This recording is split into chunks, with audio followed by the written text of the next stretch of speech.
Good morning, Bellows Falls and Keene. It's Mike and Marty on the feed, and here we are with our guest today, Groot. He was in town for 3 weeks. He sort of has a residence now. Isn't that residency. enough? I think he can vote in village elections from now Well, on. he wanted to be here because he was interested about our topic today. Yes, which will be the Bellows Falls Festival. That's going to be coming up here. Coming up in 2 weeks. Yeah, Not but, even. But here we are, May 31st. We made it to the last day of May. Any turkeys that survived now get to go for another until October. Oh, because that's right, it's turkey hunting season. Today's the last day of turkey hunting season. We have a big flock of turkeys that come in. I actually encountered a turkey coming on the road between Walpole and Keene. Yeah. Walking literally down the middle of the road, right? Mm-hmm. And I pull up and I slow down and he's just walking.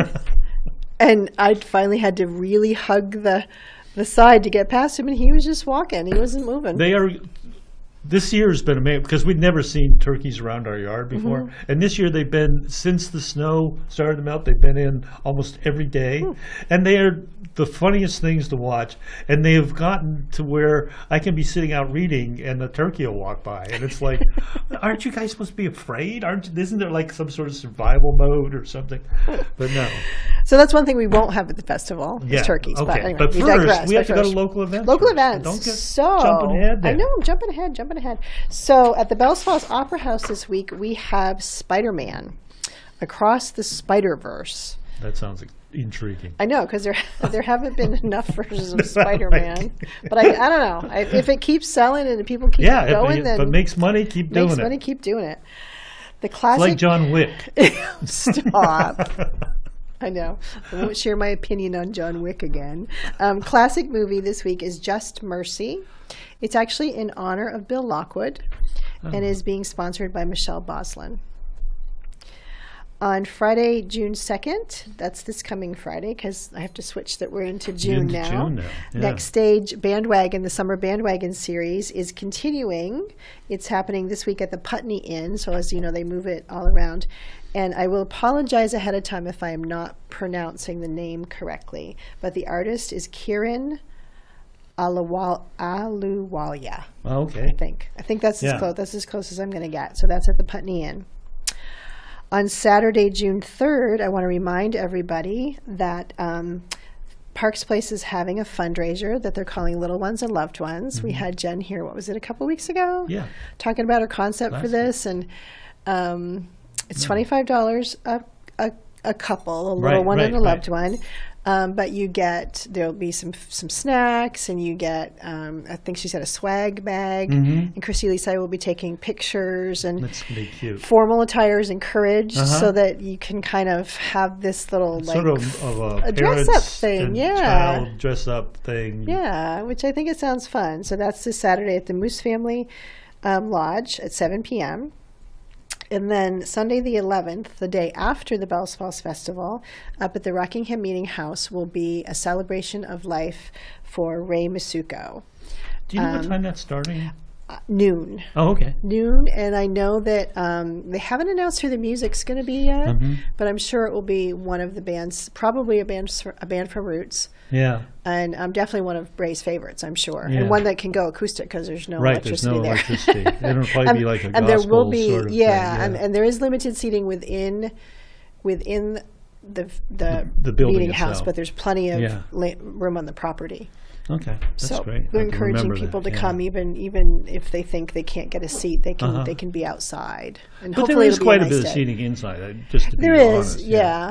But there's not a lot of air inside. That's true. Well, if they have all the windows open, it's not bad. Yeah. But it could get a little stuffy. I've heard from other from a usually reliable. Well, because Roots historically was either, if I remember correctly in the history of Roots, it was either like 110 degrees and humid, so it was really, really, really hot, or it rained. Yeah. They never seem to encounter that perfect 70-degree day. They just never did. Now, hopefully, the Bellows Falls Festival will be changing that tradition. I hope so too. So, tell us about the festival, because to be honest, wasn't the festival sort of partially your brainchild and the Rotary? No, it wasn't really Rotary per se. It was pretty much. I think we can attribute the whole push behind it to David Stern. David Stern. So he came and he pitched it to the Rotary, and then we supported him. See, Yeah. I didn't know the order of events. Yeah. Because I knew it's sort of Rotary is the We force behind it. So David's a Rotary member, Uh-huh. and next year he'll be the Rotary president. And so he knew that we would, being the nature of Rotary to do community things, to support community events, and then certainly to support things that members bring to the club, he knew it would probably be a fairly good sell. Yeah. And a good partnership, because we've never done a festival, but we've done a lot of things. Oh, you did paddle battle. You've done all sorts of different. So we have a little bit of history organizing things, not quite organizing a festival. So I think how it goes, and if David's listening, I apologize if I haven't got the exact story, but when David heard that Ray wasn't going to do Roots anymore, he had, I think, actually talked to Ray about the possibility of some other entity, himself and some other entity, continuing it, because he thought it was important to the community, because it did definitely, you could always tell Roots weekend, because there were more people in town, and it just seemed like there was a different vibe. And at one time, Roots was even in different areas in town. They had the Thursday night, they did and a the Thursday, a Friday, and then Saturday and Sunday. So David wanted to kind of continue the tradition, but actually bring it back into town, so that it was accessible to people. People could walk to it, which I think is important. Yeah. Because then people can relax. Say if they wanted to have a beer or two, they can, and they're within walking distance. It's a little bit. There was no option for that. There was no bus that bussed people up to the Roots Festival. So he wanted to have it in town, and he wanted to change the I guess it would be the genre of the music a little bit, and maybe I think the Roots music was kind of niche. I think it was too. Started, that's a fair out, thing to say. It was because it was Fred Eaglesmith. Right. Totally I couldn't. He was totally niche. At first. And then it sort of moved, but it was always that sort of genre, that sort of country. I don't even know how folk country, electric, whatever. Not sure what you Canadian call it. country. Not sure. Anyway, so he wanted to change the genre. So he posed it to the Rotary Club.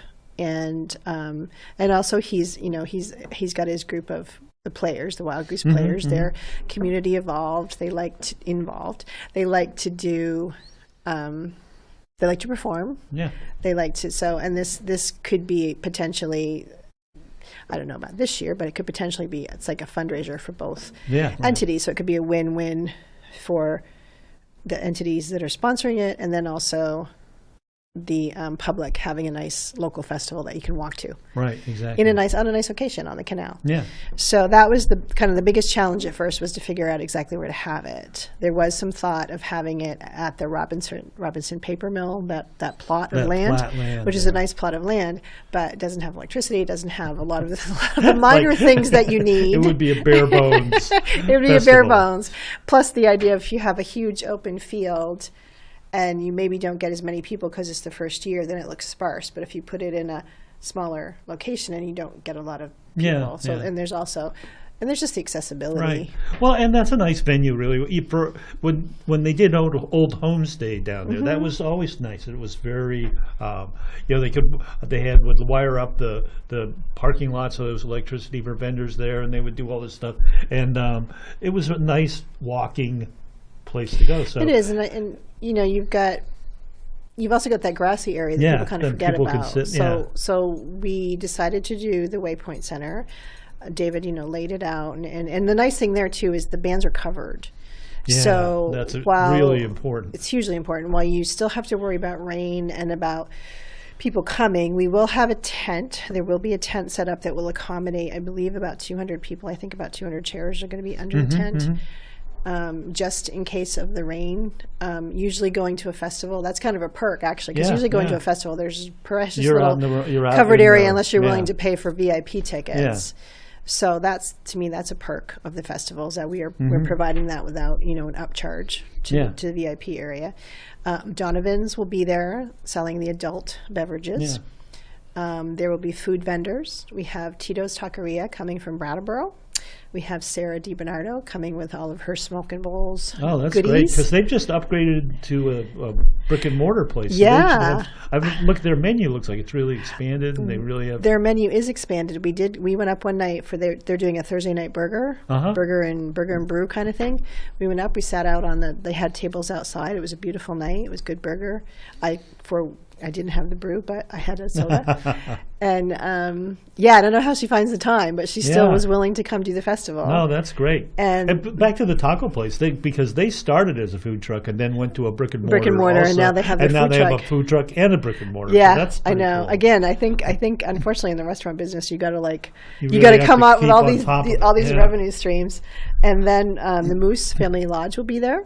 Oh. And then So do you know what they're going to do? Or are they going to do? So like the Moose burgers does like burgers and dogs. Oh, okay, cool. Kind of your basic burgers and dogs. Sarah always has something creative. Yeah, really. And then Tito's, of course, the tacos. Yeah. And then a little bit, not necessarily in the afternoon. I think later in the day, Jamaican Jules is coming. Oh, great. Now And I'm they not sure always if have Jamaican good Jules is coming and Tito's is leaving. I'm not clear on that. I don't have.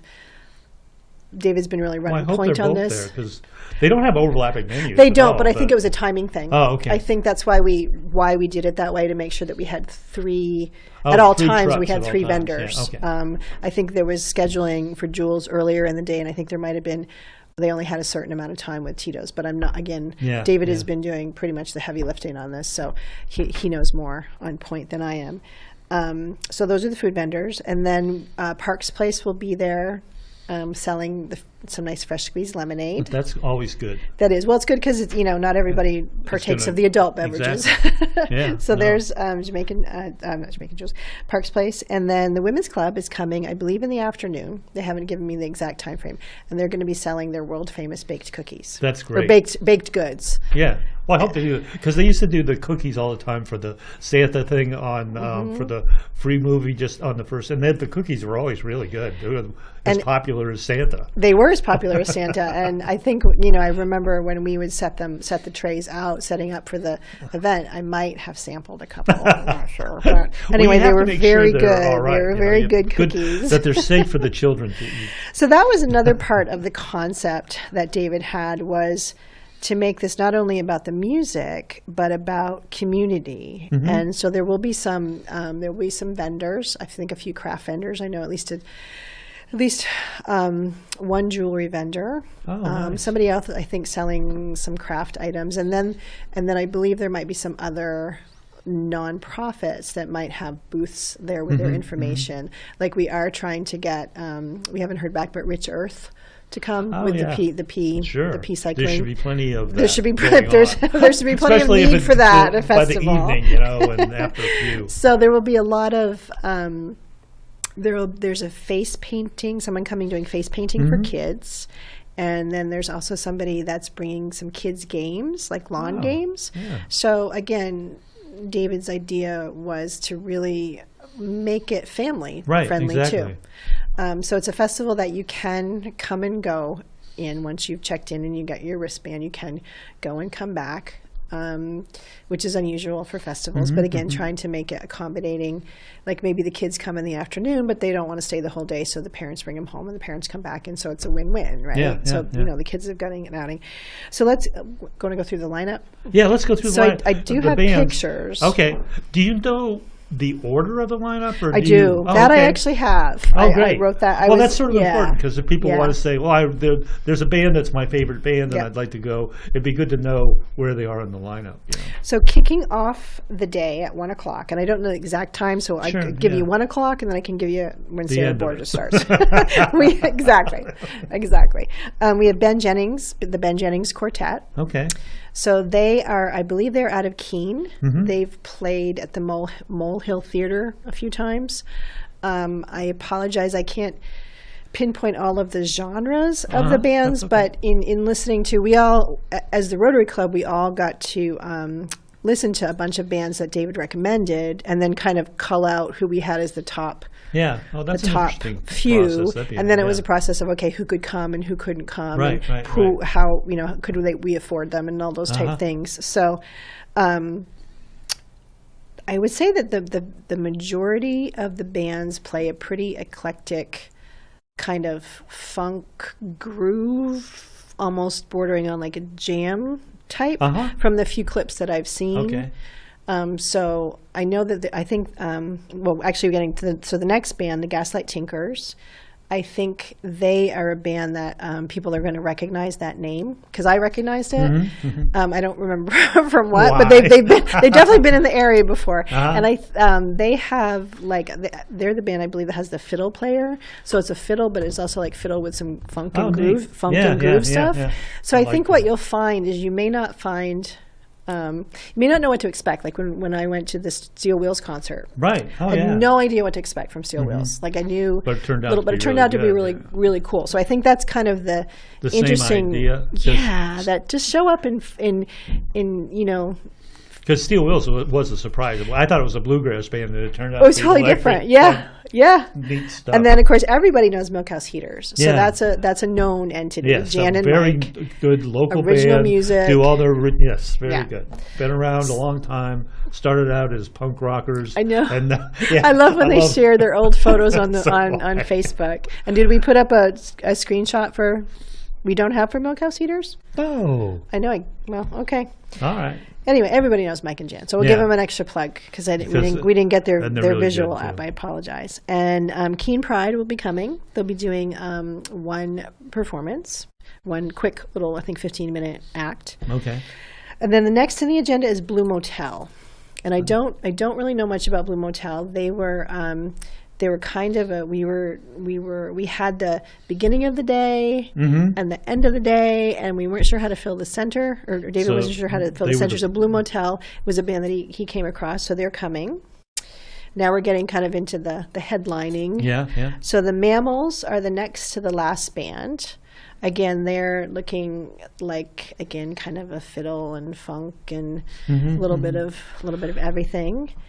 And then finishing the evening with Sarah Borges. And I did listen to a few of her songs, and I think she's going to be a little more rockin'. Okay. I think, a little more finishing out the yeah. evening with that. And then there will be, to round out the total festivities, the Wild Goose Players have been keeping it very much under wraps, but they have been they're planning a little like performance, a finale performance. Yeah. Is it going to be like musical? I would think it might. It might. Does it sound like or looks like? I think it's probably going to be one of their usual spectacular surprises. Oh, okay, good. Well, I would assume there would be some music involved. Some type of music, because that's kind of what they do best, and maybe some. I don't know, some wonderful sets. I know they're building the set right now. They have a set? There's a set, yeah. Because they're logistically... What would David be involved with something if it didn't have a set? Exactly. So this, there's some thought that's gone into this. He and Vanessa have sets for dinner. They could. They could be. We're going to eat the Thursday. We need to put up the Sweeney Todd set. So it's going to be a full day of activities. This goes from 1 to 10 at the Waypoint Center.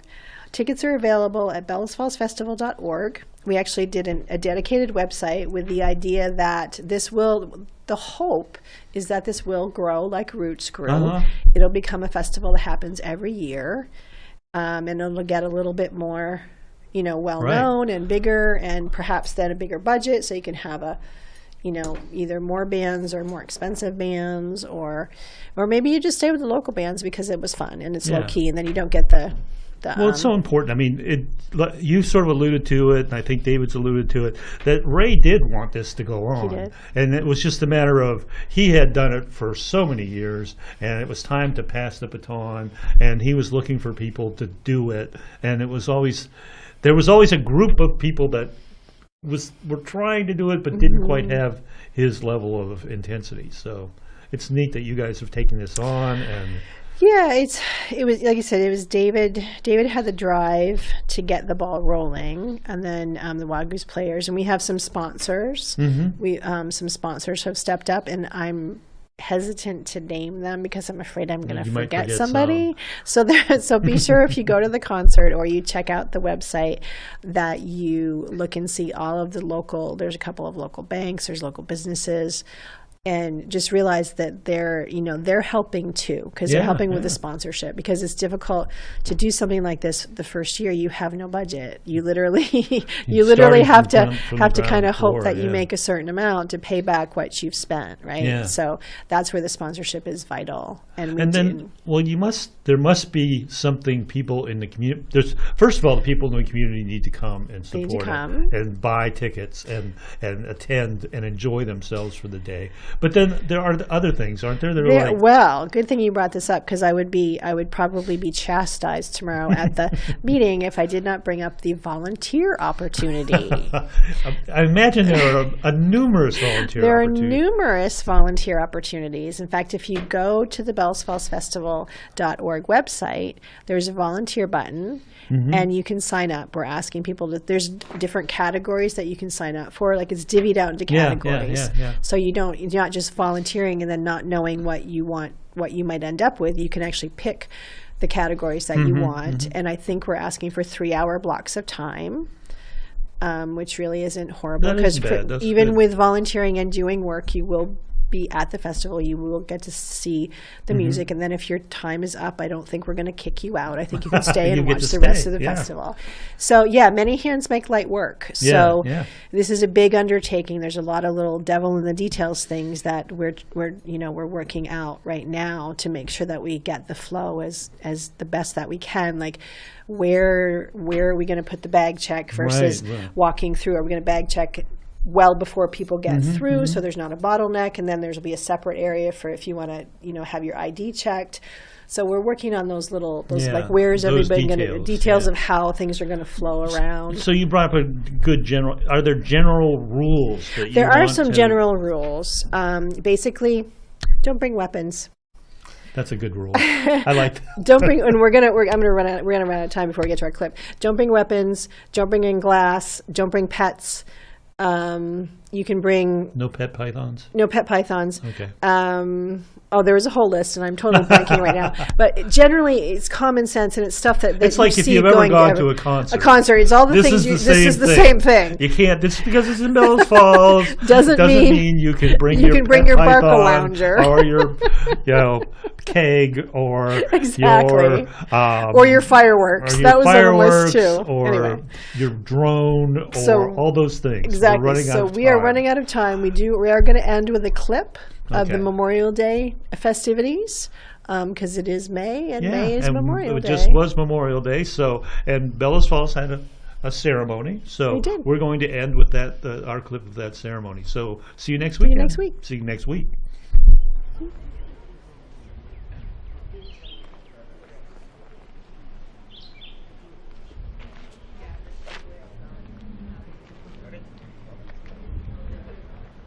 Color guard, you all set? You all set, Eddie? Very well, Commander.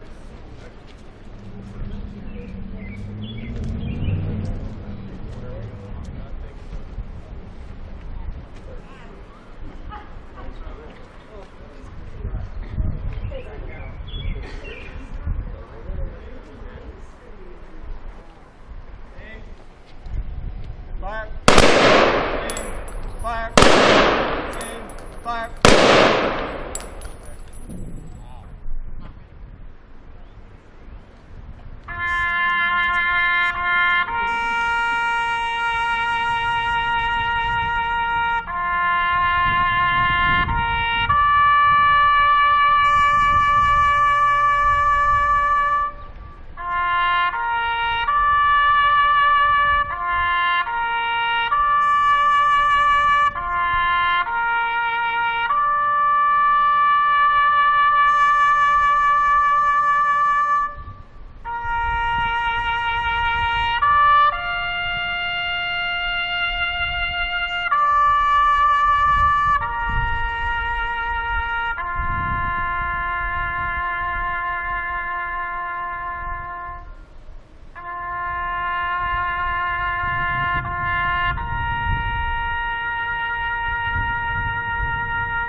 Order. Up.